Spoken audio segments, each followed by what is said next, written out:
Voici 3 mythes poussiéreux que je n'en peux plus d'entendre sur les cerveaux TDAH.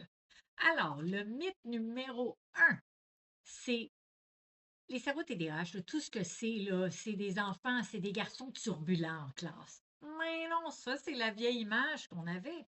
Mais pourquoi? Parce que un jeune garçon qui est turbulent, qui court partout dans la classe, on le demande pas, on le voit tout de suite, on le remarque. Mais la petite fille qui est sage comme une image et qui rêvasse, elle, on la remarque pas. Elle ne dérange pas. Elle est invisible. Alors, qu'est-ce qui arrive? C'est que les jeunes filles et les femmes continuent leur petit chemin dans leur vie, puis voient qu'il y a quelque chose qui les dérange dans leur fonctionnement, mais ils vivent avec. Ils font en sorte que ça leur donne l'anxiété. Alors, ils font en sorte ils cachent leur anxiété, ils se mettent à perfectionner tout pour tout masquer, pour pas que personne réalise qu'ils ne fonctionnent pas exactement comme tout le monde. Mais le TDAH, là, il y a 1001 visages, puis vous ne pouvez pas le spotter comme ça. C'est pas facile à trouver comme ça, c'est pas écrit dans le visage. Ça se passe dans la tête, dans le fonctionnement. Ça se spotte pas. Alors, le mythe poussiéreux numéro 2, c'est les gens avec un TDAH, là, ils peuvent juste pas focuser. Mais non, c'est faux! Ils peuvent tellement focuser, là, ils hyper-focus, là, c'est un super pouvoir à eux.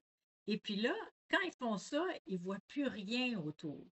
L'affaire avec le cerveau TDAH, c'est que c'est une c'est un défi avec la régulation de l'attention. Parce que notre attention en tant que cerveau TDAH, là, il va partout. Il est partout. On en a de l'attention. Il faut juste réussir à le régulariser à un endroit. Ça, c'est le défi. Et le mythe numéro 3, très poussiéreux, c'est ça, le TDAH, là, si tu à l'enfance, là, quand on grandit, il n'y a plus personne qui a ça. Mais non. Oui, c'est fantastique. Il y a 3, 4 personnes qui, quand ils grandissent, leur TDAH, leur hyperactivité, le fait qu'ils sont dans la lune, ça s'estompe. C'est comme ça. Mais en général, ça continue. Et puis, ce qui arrive, c'est que, encore une fois, les femmes sont celles qui sont le plus sous-diagnostiquées et vivre avec. Et là, à un moment donné, ça devient plus difficile à gérer ou c'était trop long à gérer toute une vie. Alors, ils arrivent à 35, 45, 55 ans, ils se font diagnostiquer. Et puis là, enfin, c'est pas, c'est pas parce que c'est nouveau dans leur vie, puis ils veulent être à la mode et avoir un TDAH. Non, c'est qu'enfin, ça a été spoté, puis on sait enfin qu'est-ce qui se passe dans leur tête et on a un nom pour. Non seulement on a un nom pour, mais on a des outils, on a des stratégies et la vie va beaucoup mieux. Alors ça, c'est mes 3 mythes très poussiéreux. Et si toi, tu as un cerveau TDAH, ça vaut pas la peine que tu accroches sur ces vieux mythes-là.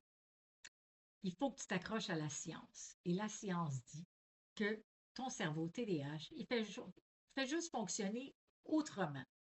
On vit dans un monde souvent linéaire et notre cerveau n'est pas linéaire.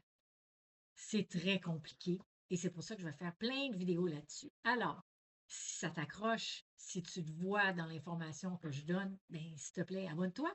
Puis comme ça, on va se voir plus souvent. Merci. Bye bye.